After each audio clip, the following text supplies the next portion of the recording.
नमस्कार दोस्तों, मैं ईशु स्वागत करता हूं आप सभी का हमारे अपने YouTube चैनल लर्नर्स फाउंडेशन में।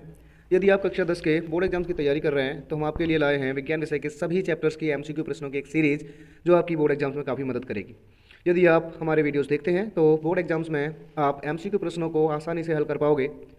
हमने रसायन विज्ञान के सभी चैप्टर्स की वीडियोज़ आपके लिए अपलोड कर दी है। यदि आपने वो वीडियोज़ नहीं देखे हैं तो डिस्क्रिप्शन में लिंक दिया गया है, लिंक पर एक बार क्लिक करके वीडियोज़ को अवश्य देख लें, जिससे आपकी बोर्ड एग्जाम्स की जो तैयारी है वो और भी बेहतर हो सके।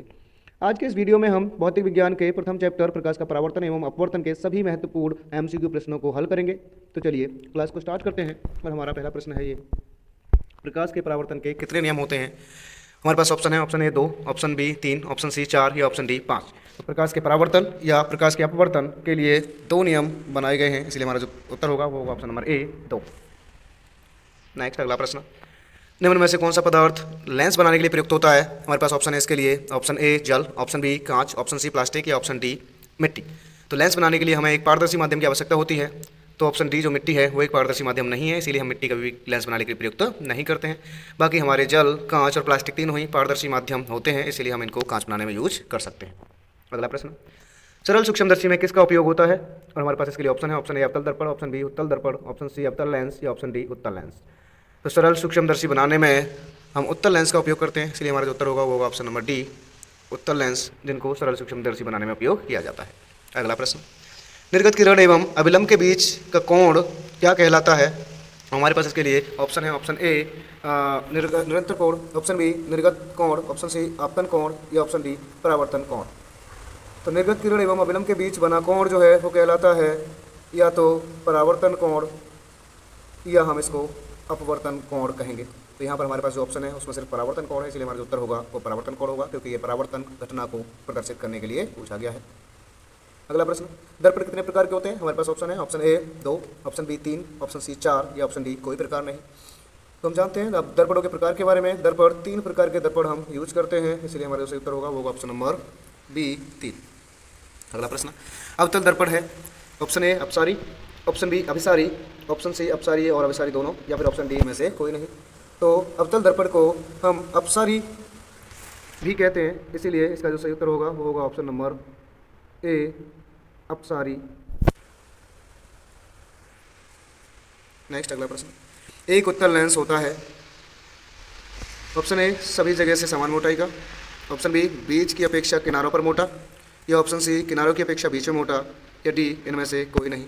तो एक उत्तल लेंस की स्ट्रक्चर अगर हम देखें, संरचना हम देखें तो इस प्रकार से होता है, यानी कि किनारों पर पतला और बीच में मोटा। तो हमारा जो सही उत्तर होगा वो होगा ऑप्शन नंबर सी किनारों की अपेक्षा बीच में मोटा। अगला प्रश्न, उत्तल दर्पण में बना प्रतिबिंब होता है, और हमारे पास इसके लिए ऑप्शन है, ऑप्शन ए काल्पनिक एवं छोटा, ऑप्शन बी काल्पनिक एवं आवर्धित, ऑप्शन सी काल्पनिक एवं छोटा वास्तविक एवं छोटा या ऑप्शन डी वास्तविक एवं आवर्धित।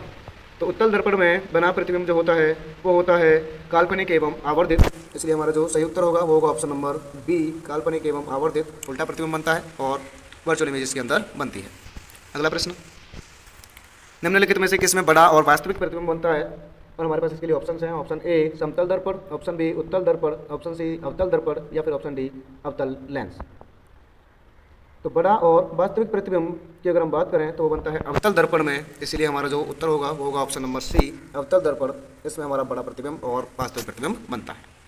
अगला प्रश्न, काल्पनिक प्रतिबिंब हमेशा ऑप्शन ए सीधा होता है, ऑप्शन बी उल्टा होता है, ऑप्शन सी तिरछा होता है या फिर ऑप्शन डी आधा होता है। तो काल्पनिक प्रतिबिंब जो बनते हैं वो होते हैं सीधे, इसीलिए हमारा जो सही उत्तर होगा वो होगा ऑप्शन नंबर ए सीधा, जो कि हमारा सही उत्तर है। नेक्स्ट अगला प्रश्न, रोगियों की नाक, कान, गले आदि की जांच के लिए डॉक्टर किस दर्पण का प्रयोग करते हैं? हमारे पास ऑप्शन हैं, समतल दर्पण, ऑप्शन बी उत्तल दर्पण, ऑप्शन सी अवतल दर्पण या ऑप्शन डी सभी। तो रोगियों की नाक, कान, गले आदि की जांच करने के लिए या फिर दांतों के अंदर सूक्ष्म जीवों को देखने के लिए डॉक्टर्स सदैव अवतल दर्पण का यूज करते हैं, इसलिए हमारा जो सही उत्तर होगा वो होगा ऑप्शन नंबर सी अवतल दर्पण। इसी का उपयोग किया जाता है रोगियों की नाक, कान, गले या दांत आदि की जांच करने में। इसके अलावा इसका उपयोग हम सेविंग वाले दर्पण जो होते हैं उनमें भी करते हैं। इसके अलावा गाड़ियों की हेडलाइट्स आदि सभी में अवतल दर्पण का ही उपयोग किया जाता है। अगला प्रश्न, किसी माध्यम में अपवर्तनांक का मान क्या होता है? हमारे पास ऑप्शन है इसके लिए साइन आई गुणा sine R, option B sine R बटे sine I, option C sine I बटे साइन आर, या ऑप्शन डी सभी। तो किसी भी माध्यम में अपवर्तनांक का जो मान होता है वो होता है साइन आई बटे साइन आर। इसे हम स्नेल का नियम भी बोलते हैं, एन बराबर साइन आई बटे साइन आर, जो कि स्नेल का नियम भी कहलाता है। तो हमारा सही उत्तर होगा वो ऑप्शन नंबर सी। अगला प्रश्न, गोलीय दर्पण में फोकसांतर एवं वक्रता त्रिज्या के बीच संबंध होता है। इस प्रश्न में थोड़ा सा गलती हो गई है प्रिंटिंग में, फोकसांतर नहीं, फोकस दूरी एवं वक्रता त्रिज्या के बीच में संबंध होता है, ये पूछा गया है। हमारे पास ऑप्शन है, ऑप्शन ए आर बटे 2f, ऑप्शन बी आर बराबर 2f, या ऑप्शन सी f बराबर 2r, या ऑप्शन डी इनमें से कोई नहीं। तो गोलीय दर्पणों में जो फोकस दूरी और वक्रता त्रिज्या के बीच में जो संबंध होता है वो होता है r बराबर 2f। इस आधार पर हम देखें तो f बराबर r बटे 2, ये इसके लिए सही उत्तर होगा। तो ऑप्शन बी इसके लिए हमारा जो करेक्ट आंसर होगा, r बराबर 2f, ये हमारा फोकस दूरी एवं वक्रता त्रिज्या के बीच में संबंध होता है किसी भी गोलीय दर्पण के लिए। अगला प्रश्न, सरल सूक्ष्मदर्शी में किसका उपयोग होता है? हमारे पास ऑप्शन है उत्तल दर्पण, ऑप्शन बी अवतल दर्पण, ऑप्शन सी परवलयिक दर्पण, या ऑप्शन डी उत्तल लेंस। तो सरल सूक्ष्मदर्शी बनाने में हम उत्तल लेंसों का उपयोग करते हैं और इस प्रश्न का जिक्र पहले भी किया जा चुका है, इसलिए हमारा जो उत्तर होगा वो ऑप्शन नंबर डी उत्तल लेंस, जो कि सरल सूक्ष्मदर्शी बनाने में उपयोग होता है। अगला प्रश्न, किस दर्पण में हमेशा आभासी और छोटा प्रतिबिंब बनता है? हमारे पास ऑप्शन है, ऑप्शन ए अवतल दर्पण, ऑप्शन बी उत्तल दर्पण, या ऑप्शन सी समतल दर्पण, या ऑप्शन डी इनमें से सभी। तो हमारा जो सही उत्तर है वो है उत्तल दर्पण। उत्तल दर्पण में हमेशा प्रतिबिंब आभासी और छोटा बनता है, इसलिए हमारा जो उत्तर होगा वो होगा ऑप्शन नंबर डी उत्तल दर्पण। अगला प्रश्न, उत्तल दर्पण में वस्तु दूरी का मान कैसा होता है? हमारे पास ऑप्शन है इसके लिए, ऑप्शन ए धनात्मक, ऑप्शन बी ऋणात्मक, ऑप्शन सी शून्य, या ऑप्शन डी इनमें से कोई नहीं। तो उत्तल दर्पण में वस्तु की दूरी का जो मान होता है उसे हम लेते हैं ऋणात्मक, इसलिए हमारा जो उत्तर होगा वो होगा ऑप्शन नंबर 2, ऋणात्मक दूरी होती है हमेशा उत्तल दर्पण में। अगला प्रश्न, 1 मीटर फोकस दूरी वाले उत्तल लेंस की क्षमता क्या होगी? हमारे पास ऑप्शन है, option A 1D, option B 2D, option C 3D, या ऑप्शन डी 4D। तो हम जानते हैं लेंस की क्षमता एवं फोकस दूरी के बीच जो संबंध होता है वो होता है f बराबर 1/p, या p बराबर 1/f, जो इससे चाहे वैसे इस चीज़ को लिख सकते हैं, जहाँ f जो है वो मीटर में नापी गई है। तो हमसे पूछा गया है क्षमता क्या होगी और हमें दिया हुआ है फोकस दूरी, यानी कि p बराबर 1/f हम इसके लिए यूज करेंगे। 1 मीटर फोकस दूरी दे रखी है, तो हमारी जो क्षमता होगी वो p बराबर 1/1, और इसको हम काटते हैं 1 से 1 बार तो एक ही बार ही कटेगा, तो इसलिए हमारा जो इसके लिए सही उत्तर होगा वो होगा ऑप्शन नंबर ए 1D, जो इसके लिए बिल्कुल सही उत्तर है। 1 डायोप्टर, डी जो है वो डायोप्टर है, जो कि लेंस की क्षमता के लिए मात्रक कहलाता है। अगला प्रश्न, किसी दर्पण में वस्तु से बड़ा और वास्तविक प्रतिबिंब बनता है? किस दर्पण में वस्तु से बड़ा और वास्तविक प्रतिबिंब बनता है? हमारे पास ऑप्शन हैं, ऑप्शन ए उत्तल दर्पण में, ऑप्शन बी समतल दर्पण में, ऑप्शन सी अवतल दर्पण में, या फिर ऑप्शन डी इन सभी में। तो किसी वस्तु से बड़ा और वास्तविक प्रतिबिंब जो बनता है वो बनता है अवतल दर्पण में, इसलिए हमारा जो सही उत्तर होगा वो होगा ऑप्शन नंबर सी, अवतल दर्पण में वस्तु से बड़ा और वास्तविक प्रतिबिंब बनता है। अगला प्रश्न, किसी अवतल दर्पण द्वारा काल्पनिक सीधा तथा आवर्धित प्रतिबिंब बनता है जबकि वस्तु ... स्थित होती है, यानी कि खाली स्थान दिया हुआ है, इस खाली स्थान में कौन सा जो हमारा ऑप्शन है वो सही फिट होता है, ये हमें बताना है। हमारे पास इसके लिए ऑप्शन है, ऑप्शन ए फोकस तथा त्रिज्या के बीच, ऑप्शन बी ध्रुव तथा फोकस के बीच, ऑप्शन सी वक्रता त्रिज्या पर, या फिर ऑप्शन डी इनमें से कोई नहीं। तो अवतल दर्पण द्वारा काल्पनिक सीधा एवं आवर्धित प्रतिबिंब बनता है जबकि वस्तु को ध्रुव और फोकस के बीच में रखा गया हो, तो इसीलिए हमारा इस प्रश्न के लिए जो उत्तर होगा वो होगा ऑप्शन नंबर बी, ध्रुव और फोकस के बीच जब वस्तु रखी जाएगी तो अवतल दर्पण द्वारा बना प्रतिबिंब काल्पनिक सीधा और आवर्धित होता है। अगला प्रश्न, किस दर्पण द्वारा प्रतिबिंब सीधा एवं छोटा होता है? और हमारे पास इसके लिए ऑप्शन हैं, ऑप्शन ए उत्तल दर्पण, ऑप्शन बी अवतल दर्पण, ऑप्शन सी समतल दर्पण, या ऑप्शन डी ये सभी। किस दर्पण द्वारा प्रतिबिंब सीधा एवं छोटा बनता है? तो इसके लिए हमारा सही उत्तर है वो है ऑप्शन ए उत्तल दर्पण। उत्तल दर्पण में हमारा जो प्रतिबिंब बनता है वो सीधा एवं छोटा होता है। अगला प्रश्न, एक अवतल दर्पण की फोकस दूरी 10 सेंटीमीटर है, उसकी वक्रता त्रिज्या क्या होगी? हमारे पास इसके लिए ऑप्शन है, option A 5 centimetre, option B 10 centimetre, option C 15 centimetre, या ऑप्शन डी 20 सेंटीमीटर। तो वक्रता त्रिज्या और फोकस दूरी में संबंध होता है r बराबर 2f, r बराबर 2f हमें फोकस दूरी दे रखी है, वक्रता त्रिज्या पूछी गई है, तो 2 गुणा 10 यानी कि 20 सेंटीमीटर। तो जो वक्रता त्रिज्या होगी उस दर्पण की वो होगी 20 सेंटीमीटर। हमारा ऑप्शन नंबर डी इसके लिए बिल्कुल सही उत्तर है। अगला प्रश्न, प्रत्येक लेंस के दो वक्रता केंद्र होने के क्या कारण हैं? हमारे पास ऑप्शंस हैं, लेंस की दो वक्र सतह होती हैं। ऑप्शन बी, लेंस की एक सतह समतल और दूसरी वक्र होती है। ऑप्शन सी, दोनों सतहें समतल होती हैं। या ऑप्शन डी, इनमें से कोई नहीं। तो प्रत्येक लेंस के दो वक्रता केंद्र होने का जो कारण होता है वो होता है दो वक्र सतह होना, क्योंकि लेंस जो है वो दो तरफ से वक्रीय सतह रखता है, इसीलिए इसके अंदर दो वक्रता केंद्र तथा दो वक्रता त्रिज्याएं होती हैं। तो हमारा जो उत्तर होगा वो होगा ऑप्शन नंबर ए, लेंस की दो वक्र सतह होती हैं, इसीलिए लेंस के दो वक्रता केंद्र तथा दो वक्रता त्रिज्याएं होती हैं। अगला प्रश्न, हजामत बनाने के लिए किस दर्पण का प्रयोग किया जाता है? ऑप्शन ए अवतल दर्पण, ऑप्शन बी उत्तल दर्पण, ऑप्शन सी समतल दर्पण, या ऑप्शन डी ये सभी। तो हजामत बनाने के लिए मैंने पहले भी इस प्रश्न का जिक्र किया था, शेविंग दर्पणों में हम यूज करते हैं अवतल दर्पण का, इसीलिए हमारा जो उत्तर है वो है ऑप्शन नंबर ए अवतल दर्पण। इसके अलावा अवतल दर्पण के और यूज जो हमें याद रखने हैं वो है गाड़ियों के हेडलाइट्स में हम अवतल दर्पणों का यूज करते हैं। इसके अलावा डॉक्टर्स दांत, आँख, नाक, कान इनके अंदर देखने के लिए भी अवतल दर्पणों का ही उपयोग करते हैं। अगला प्रश्न, वक्रता त्रिज्या एवं फोकस दूरी के बीच क्या संबंध है? हमारे पास ऑप्शन है, ऑप्शन ए एफ बटे 2r, ऑप्शन बी r बटे 2f, ऑप्शन सी f बराबर r बटे 2, या ऑप्शन डी r बराबर f बटे 2। तो वक्रता त्रिज्या एवं फोकस दूरी के बीच में जो संबंध होता है वो होता है r बराबर 2 गुणा f। हमारी जो वक्रता त्रिज्या होती है दर्पण की वो हमेशा फोकस दूरी से लगभग 2 गुने के बराबर होती है, तो इसलिए हमारा जो उत्तर होगा इसमें होगा ऑप्शन नंबर सी f बराबर r बटे 2, जो कि इसके लिए बिल्कुल सही उत्तर है। अगला प्रश्न, दो वक्रीय पृष्ठों से घिरे ठोस माध्यम को क्या कहते हैं? और हमारे पास इसके लिए ऑप्शंस हैं, ऑप्शन ए गोलीय दर्पण, ऑप्शन बी गोलीय लेंस, ऑप्शन सी त्रिज्या, या ऑप्शन डी समतल दर्पण। तो दो वक्रीय पृष्ठों से घिरे ठोस माध्यम को हम लेंस बोलते हैं या गोलीय लेंस कहते हैं, तो इसके लिए हमारे सही उत्तर होगा ऑप्शन नंबर बी या लेंस दो वक्रीय पृष्ठों से घिरा हुआ ठोस माध्यम होता है। अगला प्रश्न, लेंस की क्षमता क्या होती है?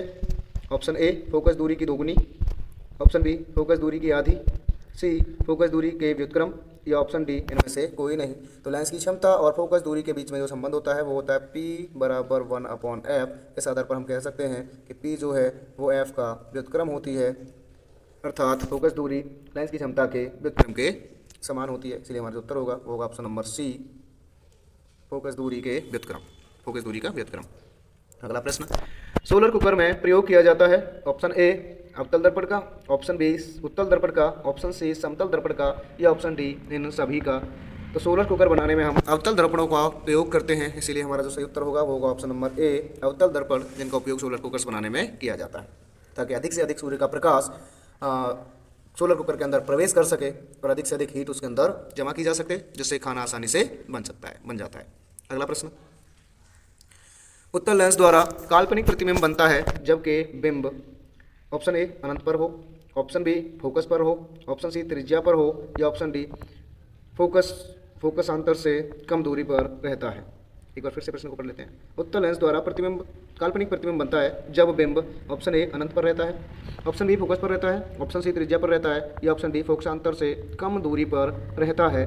तो उत्तल लेंस द्वारा काल्पनिक प्रतिबिंब बनेगा जबकि वस्तु फोकसांतर से कुछ कम दूरी पर स्थित हो, उस स्थिति में उत्तल लेंस एक काल्पनिक प्रतिबिंब बनाता है। तो इसलिए हमारा जो सही उत्तर होगा वो होगा ऑप्शन नंबर डी, इसके लिए फोकसांतर से कुछ कम दूरी पर बिंब या वस्तु हमारी होनी चाहिए, तब उसका काल्पनिक प्रतिबिंब बनता है। अगला प्रश्न, उत्तल लेंस में बना प्रतिबिंब होता है, इसके लिए हमारे पास ऑप्शंस हैं, ऑप्शन ए वास्तविक और उल्टा, ऑप्शन बी वास्तविक और सीधा, ऑप्शन सी काल्पनिक और उल्टा, या ऑप्शन डी सीधा और बराबर।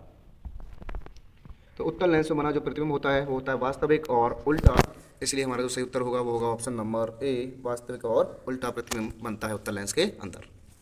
अगला प्रश्न, किस दर्पण की फोकस दूरी धनात्मक होती है? हमारे पास ऑप्शन है, ऑप्शन ए समतल दर्पण, ऑप्शन बी गोलीय दर्पण, ऑप्शन सी उत्तल दर्पण, या ऑप्शन डी इनमें से कोई नहीं।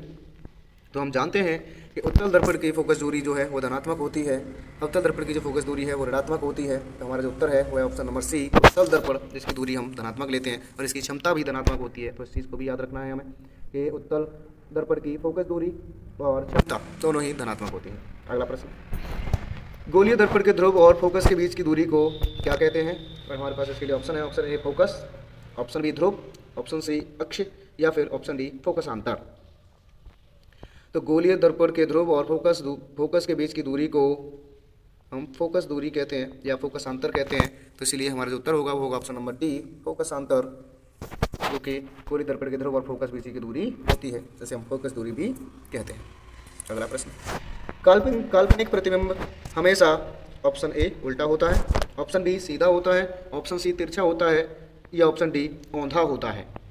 तो जो काल्पनिक प्रतिबिंब होते हैं वो सदैव सीधे बनते हैं, इसलिए हमारा जो सही उत्तर होगा वो होगा ऑप्शन नंबर बी, सीधा होता है, और यही हमारे इसके लिए बिल्कुल करेक्ट उत्तर है। नेक्स्ट अगला प्रश्न, किसी वस्तु से आवर्धित प्रतिबिंब बनता है, ऑप्शन ए अवतल दर्पण से, ऑप्शन बी उत्तल दर्पण से, ऑप्शन सी समतल दर्पण से या ऑप्शन डी इनमें से कोई नहीं। तो किसी वस्तु से आवर्धित प्रतिबिंब बनता है या उल्टा प्रतिबिंब बनता है अवतल दर्पण द्वारा, इसीलिए हमारा जो सही उत्तर होगा वो होगा ऑप्शन नंबर ए, अवतल दर्पण से। ये इसके लिए बिल्कुल सही जवाब है। अगला प्रश्न, समतल दर्पण द्वारा बना प्रतिबिंब हमेशा ऑप्शन ए वास्तविक होता है, ऑप्शन बी कभी वास्तविक तो कभी काल्पनिक होता है, या ऑप्शन सी काल्पनिक होता है, या फिर ऑप्शन डी इनमें से कोई नहीं होता है। तो इसके लिए हमारा सही उत्तर है वो है काल्पनिक, कि समतल दर्पण द्वारा बना प्रतिबिंब हमेशा काल्पनिक होता है।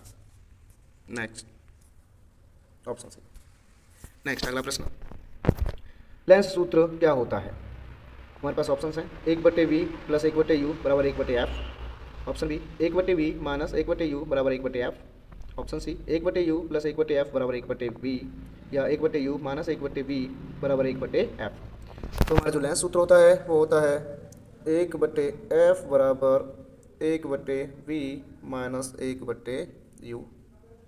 तो हमारा जो सही उत्तर होगा वो होगा option number D, 1/v minus 1/u बराबर 1/f, और यही हमारे लिए लेंस सूत्र होता है। तो इसलिए हमारा जो सही जवाब है वो है option number B, 1/v minus 1/u equals to 1/f।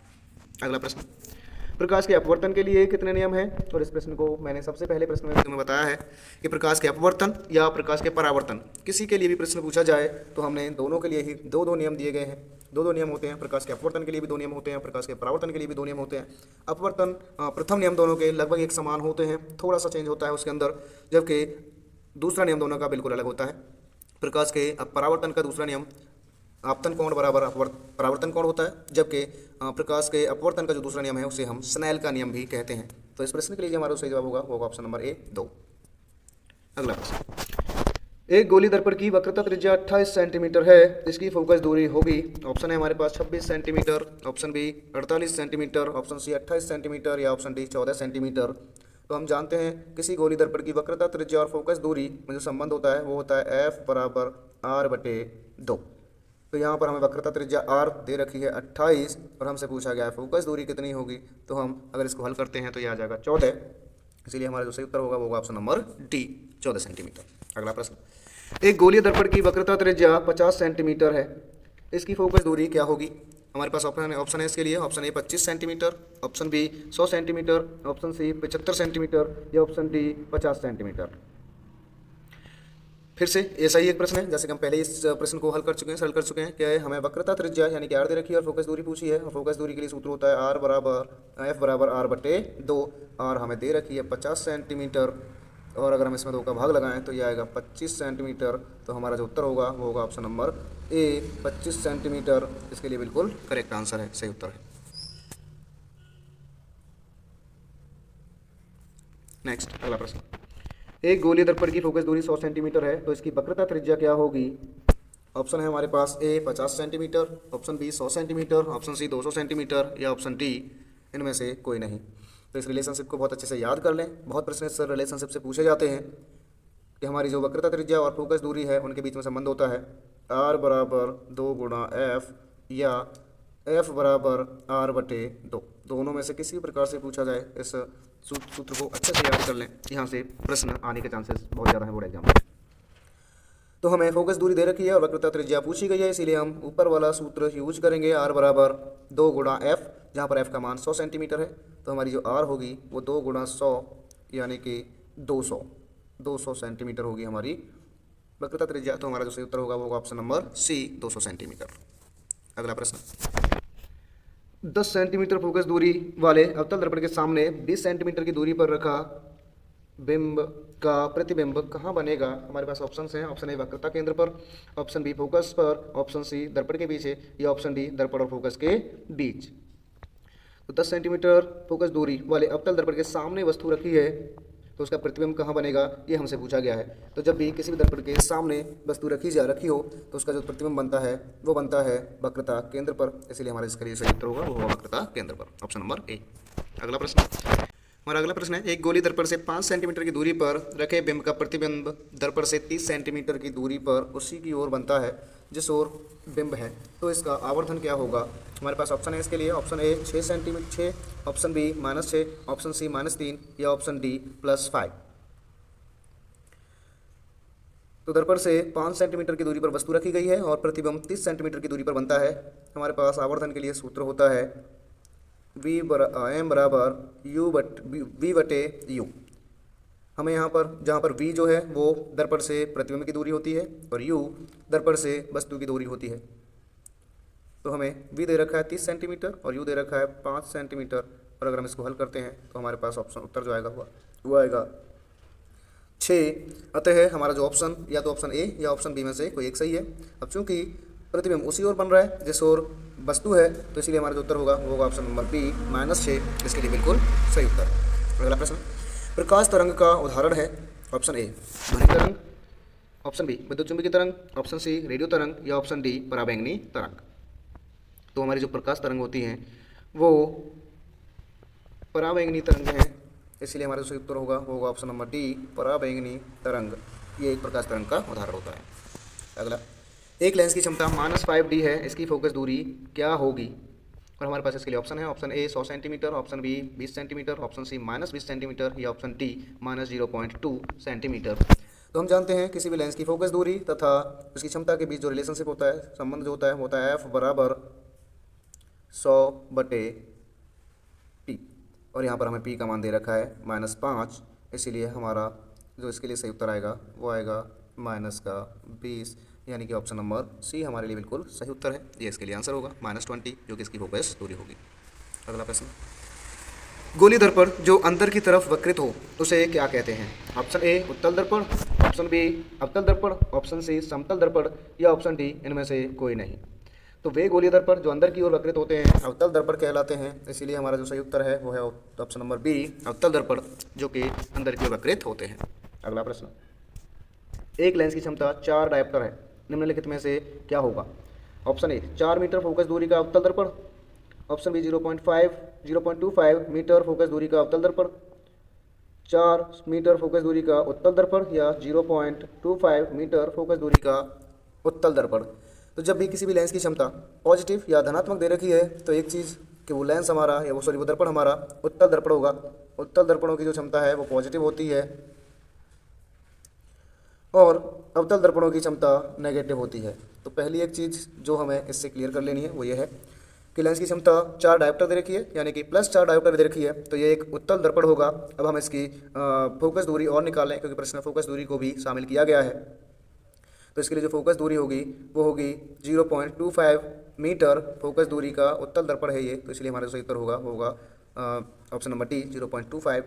P बराबर 1/f को हम हल करें इससे तो 1/4 और 1/4 को हल करेंगे तो 0.25 मीटर इसकी फोकस दूरी निकल कर जाएगी। तो इसलिए हमारा जो उत्तर है वो है option number D 0.25 metre focus दूरी का उत्तल दर्पण।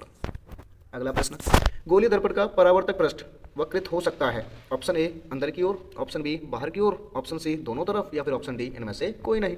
तो गोलीय दर्पणों का परावर्तक पृष्ठ दोनों ही तरफ वक्रित हो सकता है, अंदर की ओर भी और बाहर की ओर भी। जिनमें अंदर की ओर होता है वो अवतल दर्पण कहलाते हैं, जिनमें बाहर की ओर होता है वो उत्तल दर्पण कहलाते हैं। तो इस प्रश्न के लिए हमारा जो सही उत्तर है वह है ऑप्शन नंबर सी, दोनों तरफ गोलीय दर्पणों का परावर्तक पृष्ठ जो है वो वक्रित हो सकता है। अगला प्रश्न, किस लेंस को अपसारी लेंस भी कहा जाता है। हमारे पास इसके लिए ऑप्शन है, ऑप्शन ए उत्तल लेंस, ऑप्शन बी अवतल लेंस, ऑप्शन सी उत्तल एवं अवतल लेंस या ऑप्शन डी इनमें से कोई नहीं। तो अपसारी लेंस अवतल लेंस को कहा जाता है और हम उत्तल लेंस को अभिसारी लेंस कहते हैं। तो इन दोनों ही बातों को याद कर लें, ये पेपर के लिए काफ़ी इंपॉर्टेंट है। अभिसारी ये उत्तल लेंस है और अवतल लेंस को हम अपसारी लेंस कहते हैं। तो यहाँ पर हमसे अपसारी पूछा गया है, तो अपसारी हमारा अवतल लेंस होता है, इसलिए हमारा सही उत्तर होगा ऑप्शन नंबर बी अवतल लेंस, जो कि अपसारी लेंस भी कहलाता है। अगला प्रश्न, किस लेंस को अभिसारी लेंस भी कहा जाता है। ऑप्शन है उत्तर लेंस, ऑप्शन बी अवतल लेंस, ऑप्शन सी अवतल लेंस एवं अवतल लेंस, या फिर ऑप्शन डी इनमें से कोई नहीं। तो अभी इस प्रश्न का उत्तर बताया है कि अभिसारी लेंस हम उत्तल लेंस को कहते हैं, इसलिए हमारा जो ऑप्शन होगा वो होगा ऑप्शन नंबर ए उत्तल लेंस।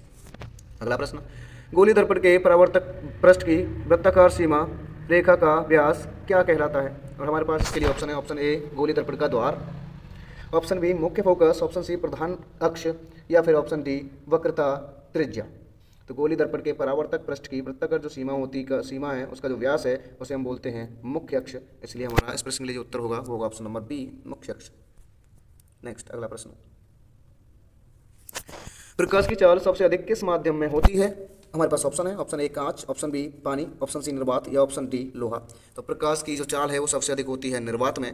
यदि ऑप्शन में निर्वात नहीं आता है तो फिर हम इसके लिए उत्तर वायु लिखेंगे, लेकिन फिलहाल यहाँ हमारे पास निर्वात है, तो हमारा जो सही उत्तर होगा वो होगा निर्वात होगा, क्योंकि निर्वात में प्रकाश की चाल 3 × 10⁸ मीटर प्रति सेकेंड होती है। और इसको अच्छे से याद कर लें, पेपरों में पूछ लिया जाता है, पेपर में आने के इसके चांस बहुत हैं।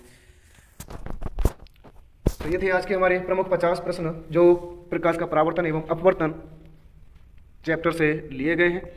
अगर आप इस वीडियो को पूरा देखते हैं तो इस चैप्टर में से आपको बोर्ड एग्जाम्स में कम से कम 4 या 5 नंबर के प्रश्न देखने को जरूर मिलेंगे।